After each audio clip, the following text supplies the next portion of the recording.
Hi everyone, I hope you're all okay. For those of you who don't know me, my name is Warren and I want to give you all a really big warm welcome to my channel, Warren's Team Talk. I hope you enjoy your visit and you like what I've got on offer for you today. So anyway, what have I got for you today? Well, today I've got a really exciting, brand new, shiny, spanking, whatever you want to call it, video, which is episode 24 of England's most successful football club. And today I'm going to be looking at Nottingham Forest. So a big part of the video will be looking at the success that Nottingham Forest had when they were under the stewardship of Brian Clough and Peter Taylor, and then latterly with just Brian Clough. So it should be a really, really exciting video. Please, if you haven't done so already, please click on the subscribe button and the like button, and please remember to share it around with anyone you think might be interested in seeing it. But anyway, so that's enough of all that. But anyway, yeah, like I say, I think it's going to be a really good one. So let's get on the Warren's Team Talk bus and make our way up to Nottingham and go and see what Nottingham Forest have got to say for themselves. But I've just found out that a guy I used to love listening to on YouTube, some of you may know him, some of you may not. Massive Arsenal fan. I never ever met the guy. I wasn't lucky enough to ever meet him. But I used to love watching his channel, the Claude and the Dancers channel. Claude this morning passed away. I heard this morning that Claude had passed away yesterday, and I'm just really upset and sad. I can't really comment too much about him because I think, like I said, I didn't really know him, but I feel like I did because of what I saw of him on his channel and all the rest of it. But it's just very, very sad. So I'd like to dedicate the video that I've done today to him, and I'd like to offer my condolences to all his family and his friends. And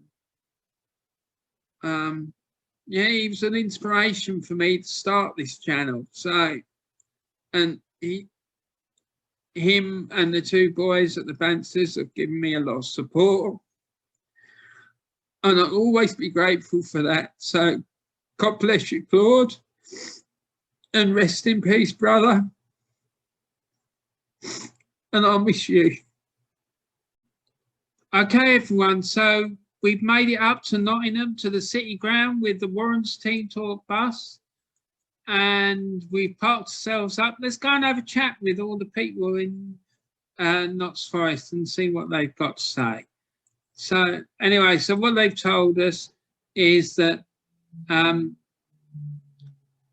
they were formed in, when was it? They said they were formed. Hold on just a second and I'll let you know that. They were formed in 1865, so they're quite old, aren't they? Anyway, so Notts Forest, they finished 17th in the Warren's Team Talk table, and they managed to accumulate 3,725 points. And anyway, they are often referred to as Forest, and as I said, they were formed in 1865, and originally they played they still do play all their home games at the City Ground, and they have done so since 1898. And in their early years, Forest were a multi-sports club. As well as having their roots in bandy and shinty, Forest also had a baseball club, which were British champions in 1899. And also Forest had a very charitable approach to their sporting activities, and in fact they helped clubs such as Liverpool, Arsenal and Brighton Hove Albion to form. For example, you may not know this, but in 1886, Forest donated a set of football kits to help Arsenal establish themselves. And they've also donated shirts to Everton. And they also helped Brighton to find a site in which to play their games on. Forest had their first foray into the FA Cup in 1879. And in the first round, they defeated Notts County by 3-1. And then they went on to go all the way until the semi-finals before they lost to Old Etonians by 2-1. And then Forest also then went on to be elected into the Football League in 1892. And they went straight into the first division in their first season, which was the year that also saw the league introduce the second division. So yeah, that's quite an interesting one, really. That. So their first success, though, after entering the Football League, came in the 1897-98 season, when they won the 1898 FA Cup, when they defeated their local East Midlands rivals, Derby County, by 3-1 at Crystal Palace in a game which attracted a crowd of over 62,000 people. And interestingly, 5 days before the FA Cup final, Derby County faced Notts Forest in a league game, and Forest decided to rest 5 players for that game, and then as a consequence, Derby ended up winning the league game by 5-0. However, obviously, it paid dividends for us because they won the FA Cup final by 3-1, as I said. Then 4 years after this FA Cup success, in the 1901 season, Forest secured a 4th place finish in the first division, Tier 1, and they ended up 1 point behind their local rivals, Notts County, who finished 3rd. Then 6 years after finishing 4th in the first division, Forest found themselves in the second tier of English football, in the second division, in the 1906-1907 season. And that season, the club won the second division Tier 2 title, which gave them promotion back to the first division Tier 1. Then Forest's next success would not then come until well after World War I, when in the 1921-22 season, they would win the second division Tier 2 title, which then returned the club back to the first division Tier 1. This title success, however, was the last success that the club would have until after World War II.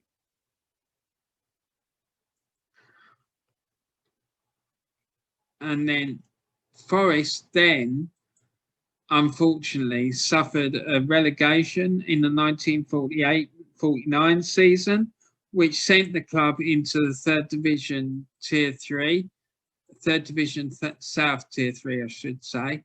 And in their first season in that league, they finished 4th in the 49-50 season, which unfortunately for Forest was sadly not enough for them win promotion up to Tier 2. And then, however, the following season, in the 1950-51 season, the club would put these disappointments of missing out on promotion when they would comfortably win the third division South Tier 3 title, when they scored a massive 110 league goals in the process. And then the next season, in the 1951-52 season, their first back in the second division Tier 2, they would secure a 4th place finish and only missed out on the second division title by finishing 4 points behind champions that year, Sheffield Wednesday, and a further 2 points behind second place Cardiff City, who took the final promotion spot by finishing second that season.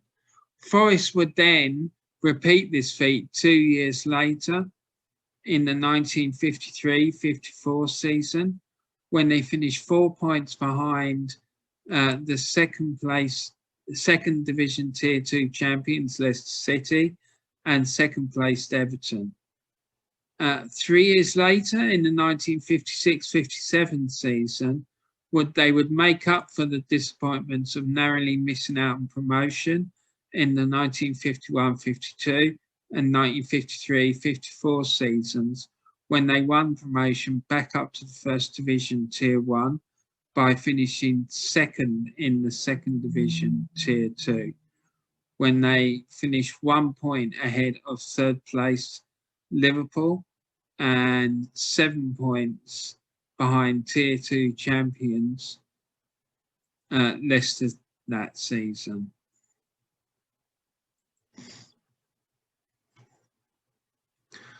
And then 2 years later, in the 1958-59 season, Forest would win their second and, to date, their last FA Cup, when they defeated Luton Town at Wembley Stadium by 2-1 in front of a capacity attendance of 100,000.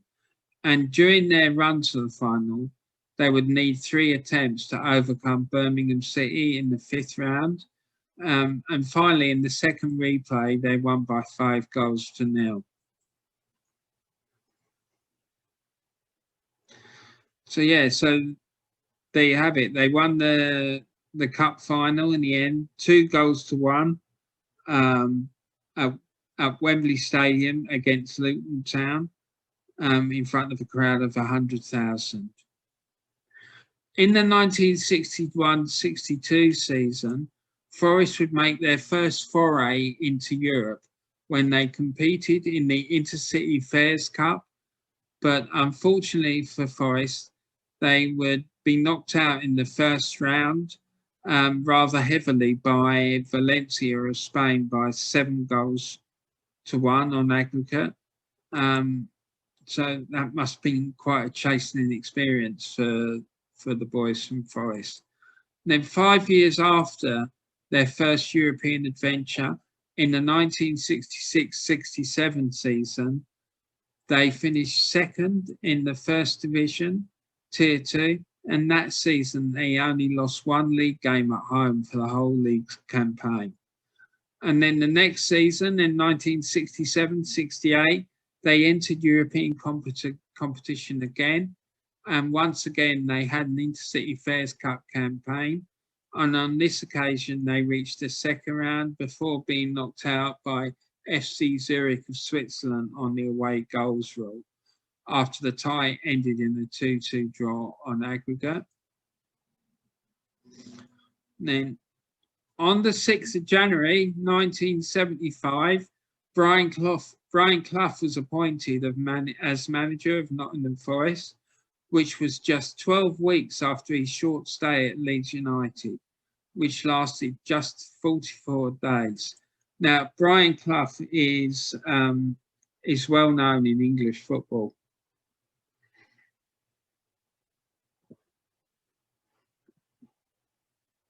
Sorry about that. I was just having a sip of my coffee.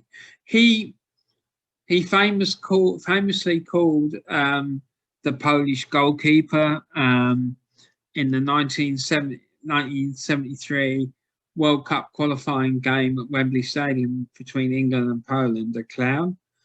And then there's been various other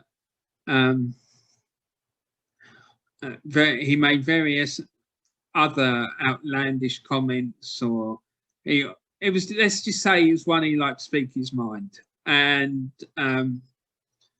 if you look on YouTube, you will be able to find various interviews with him, and he wasn't shy of coming forward and speaking his mind about what's going on in English football. he, for me, he was the greatest manager in English football, and how he never got the England manager's job is beyond me. He was, in my opinion, light years ahead of all the other candidates, and he should have been given the job years and years before. But he never ever did, and I think it was because the English FA were frightened of him. I remember him once saying that the reason the English FA didn't give him the job was because they were scared he was going to completely revolutionise English football. And he said, yes, that's right, and I would have done. So there you go. Now, I've included a link to a video, which I'm going to try and include the link to the video, I should say, of the former Arsenal striker, Kevin Campbell, talking about some experiences he had of dealing with Brian Clough, which is quite funny, really. So, yeah, if I'm able to find it, I will put it in the link to the video. Anyway, so let's move on.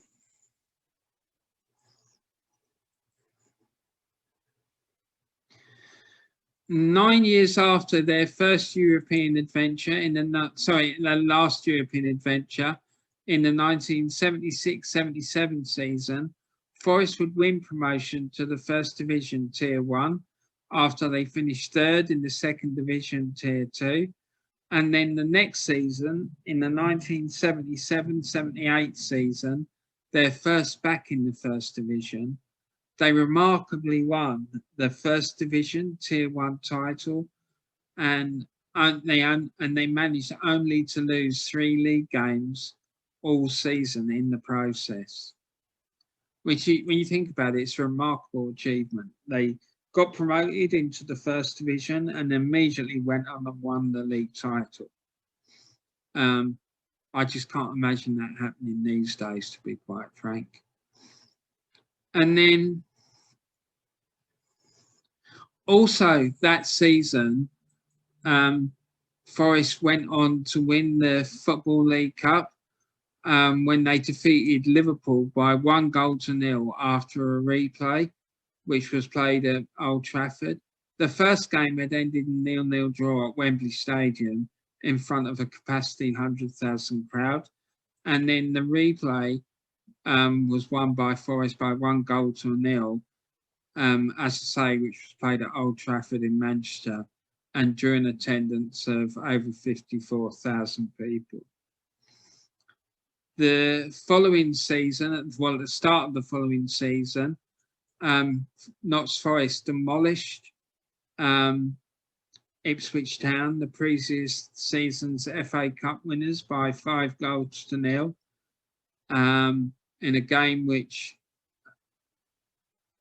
Martin O'Neill scored a brace before he was substituted by his manager, Brian Clough. So, yeah, that was quite a demolition by Forest on their poor opponents, Ipswich. And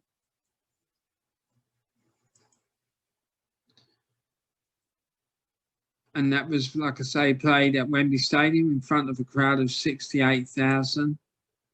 But it should be said, in fairness to Ipswich, that they had their 2 first choice centre-backs missing for that game, and in fact were at without 4 regular starters for the game. So it's no surprise they lost the game. The only surprise, I guess, was that it was a heavier defeat as it was. But anyway, the 5-0 score line was a winning margin that to date remains unsurpassed. And so far in the history of the FA Charity Shield, Community Shield, whatever you want to call it, the margin of victory has only been matched on 3 occasions. Twice when there were games between a professionals 11 and an amateurs 11. And lastly, and most recently, in the 1968 match when Manchester City defeated West Bromwich Albion by 6-1.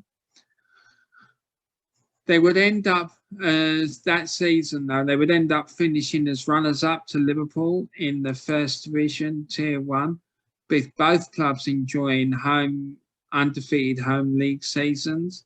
However, Forest would end up drawing 10 home league games, which when you compare the fact that Liverpool drew only 2 games at home all season, that in itself accounts for an 8-point difference between the two clubs. And Liverpool's winning margin over Forest that season was 8 points. And when you add this to the fact that Liverpool's goal difference was far superior, then it is probably fair to say that Liverpool were the deserved league champions that season. Also that season, Forest would successfully defend their League Cup trophy when they defeated Southampton by 3-2 at Wembley Stadium, with the game attracting an attendance of over 96,000 people. This season also saw Nottingham Forest's first ever success in Europe when they successfully defeated Malmo of Sweden 1-0 in the European Cup final in the Olympic Stadium in Munich, in Germany, in front of a crowd of 68,000 people.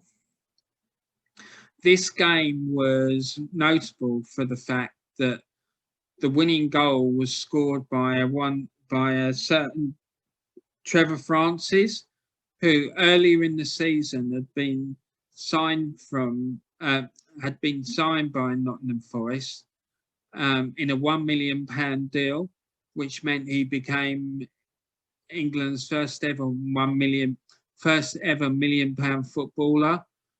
And I remember at the time this transfer was quite controversial. And I remember sitting watching the TV and hearing the news with my dad. And my dad sitting there going, no, that's not right. No player is ever worth £1 million. No.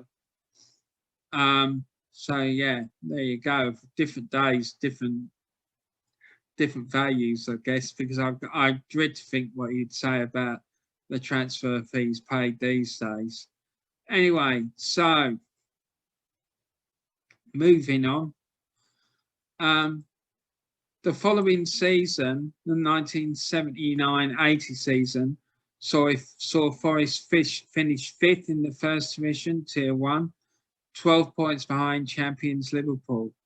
And the problem that season for Forest seemed to be their away form, as they won only 4 away games all season. Forest did, though, also make a return to Wembley Stadium, where they unsuccessfully defended their League Cup trophy, which they had won in the 2 previous seasons when they lost 1-0 to Wolverhampton Wanderers, thanks to a goal by Andy Gray, who struck in the 67th minute, which was enough to handwalls the trophy in front of a crowd of over 96,000.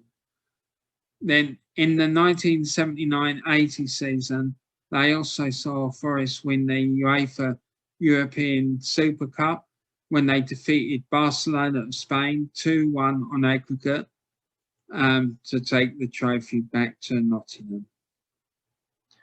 And then just 3 months after their Super Cup triumph, Forest went on to successfully defend their European Cup trophy when they defeated Hamburg 1-0.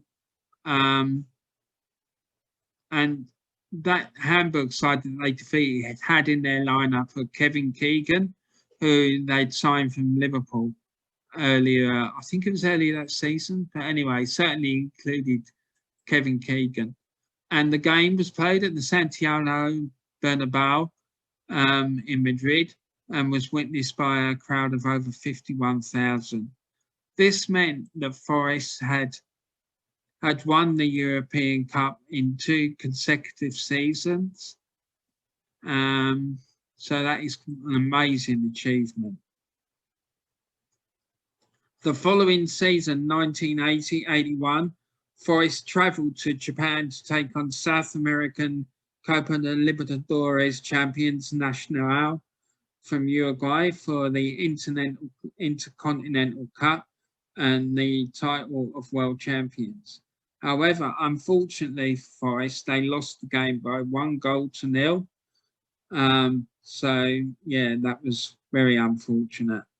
They also contested the European Super Cup over 2 legs in November and December 1980 against Valencia of Spain. But again, unfortunately, they lost the tie by 3-2 on aggregate. And then as a result of winning the European Cup the previous year, Forest were given the opportunity to defend the European Cup title. However, unfortunately, they lost in the first round to CSK Sofia Bulgaria 2-0 on aggregate, with both legs of the tie ending in 1-0 victory for the Bulgarians.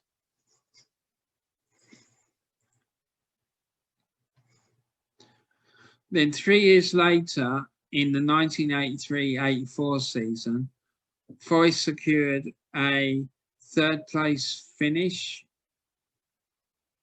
in the First Division, Tier 1, and also that season they had a campaign in the UEFA Cup when they reached the semi-finals when they lost 3-2 on aggregate to RSC Anderlecht. That campaign also saw them account for PSV Eindhoven, also Celtic, 2-1 on aggregate. So yeah, they had some big scalps there. The following season, Forest had another UEFA Cup campaign, but again it ended when they lost 1-0 on aggregate to Club Bruges in the first round. And then 4 years would pass before Forest would enjoy any further success, when in the 1987-88 season, they secured a 3rd place finish in the First Division Tier 1. And then the next season, in 1988-89, they would repeat this feat, but on this occasion, they returned to Wembley Stadium, where they defeated Luton Town 3-1 to claim the League Cup for the 3rd time in their history. And then the next season, the 1980-1990 season, Forest would return to Wembley Stadium and they would successfully defend their League Cup trophy by defeating Oldham Athletic 1-0 to win the League Cup for their 4th and to date the last occasion.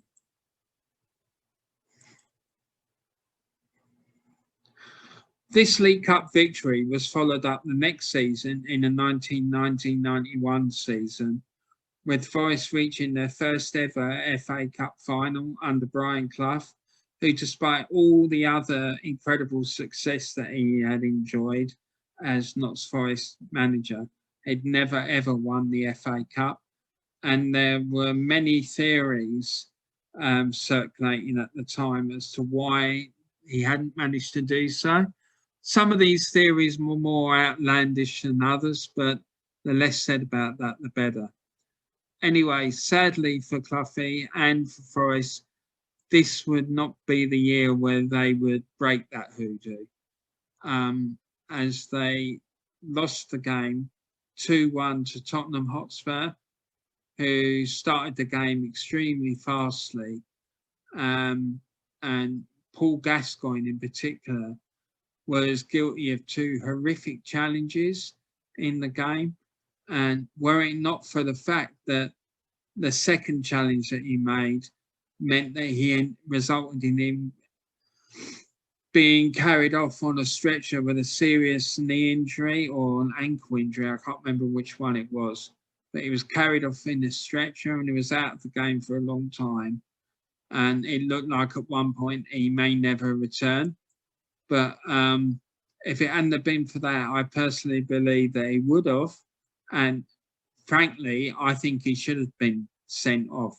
I would have shown him the red card while he was laying on the stretcher, to be quite honest, because the challenges he made were absolutely disgusting. But there you go. He was a great player, there's no doubt about it, and a great character, but you can't go around behaving like that.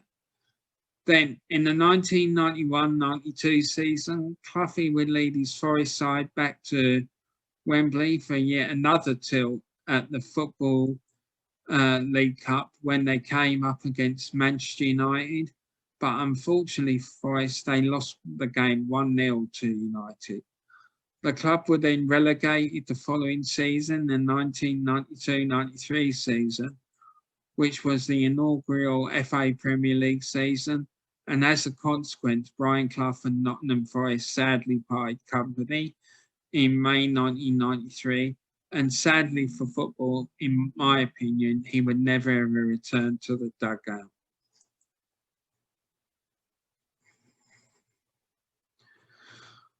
Then, in Forest's first season back in the First Division Tier 2, in the 1993-94 season, Forest would secure a second place finish to finish the First Division, second in the First Division Tier 2 to win automatic promotion back up to the FA Premier League.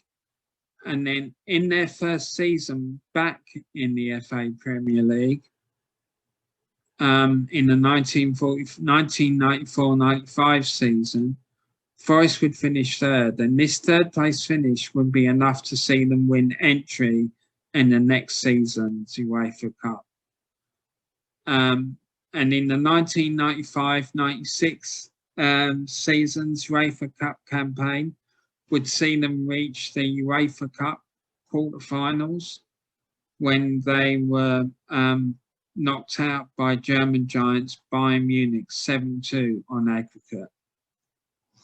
Also in that campaign, they would play Malmo again of Sweden once they won on the away goals rule after the game ended in the tie ended in the 2-2 draw.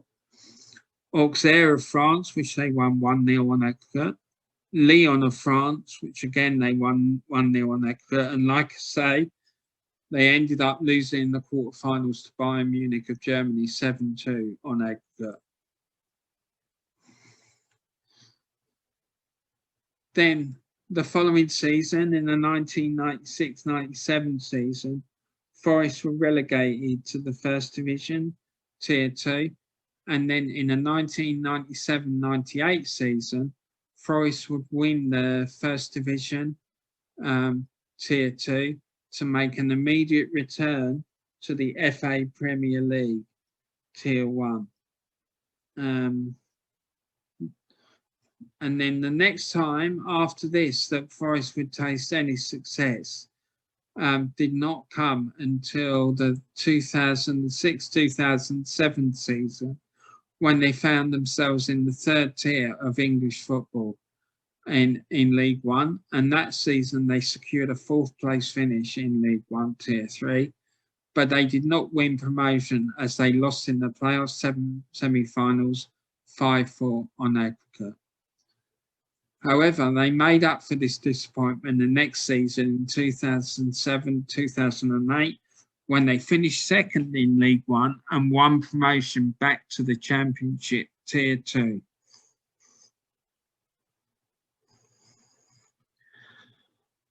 And then after this, the Forest would not taste any further success until the 2009-2010 season, when they finished third in the Championship. But unfortunately, they did not win promotion as they lost 6-4 on aggregate to Blackpool in the playoff semi-finals. This would also be the last time to date that Forest would enjoy any success as defined by the Warren's Team Talk model. Then in the 1997 and 98 season, as part of the release of a book called The Official History of Nottingham Forest, a vote was organised to find out who Forest's all-time 11 was, and the results of this vote vote were as follows. In goal, Peter Shilton, and then they also went for a centre-back pairing of Des Walker and Kenny Burns, right back of Viv Anderson, and a left back of Stuart Pearce, and then a midfield of Archie Gemmell, Roy Keane and Martin O'Neill, and then a forward line on the left, on the left of John Robinson, Trevor Francis in the middle, and Ian Storey on the right. Ian Storey Moore, I should say. And then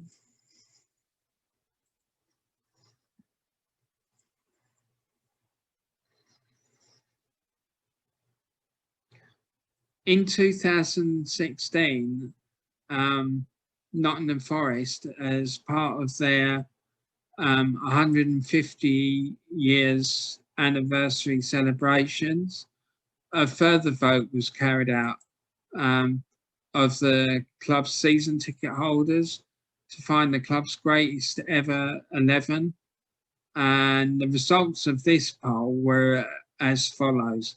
In goal, Peter Shilton, a right back of Viv Anderson, left back Stuart Pearce, and then the centre back pairing again of Des Walker and Kenny Burns, and then a midfield duo of Roy Keane and John McGovern. On the left-hand side of midfield, John Robertson, and right-hand side of midfield, Martin O'Neill. And then up front, they went for Stan Collymore and Ian Storey Moore. So, yes, two very good 11s there. I'm a bit surprised they never went for Tony Woodcock or Gary Birtles or either of those guys, but there you go, or Tony Woodcock. But anyway, so what do you think of these teams?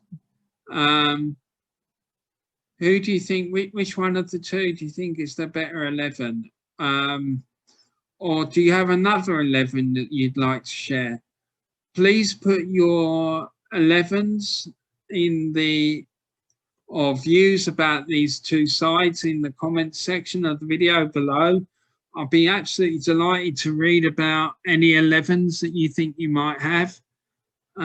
Yeah, so thanks very much, and I hope you enjoyed it. Well, everyone, sadly, that's the end of today's show. I hope that you enjoyed it, and thanks for coming to watch it. I really, really enjoyed making this video, I have to say. It was extremely enjoyable process to go through researching it and whatnot, finding out all about Notts Forest, who seem to be a really, really great club, and especially the infamous Brian Clough. Anyway, I'll leave it at that for now. But don't forget, like I said at the beginning of the video, please remember to subscribe to my channel, click on the notification bell, and also click on the like button as well.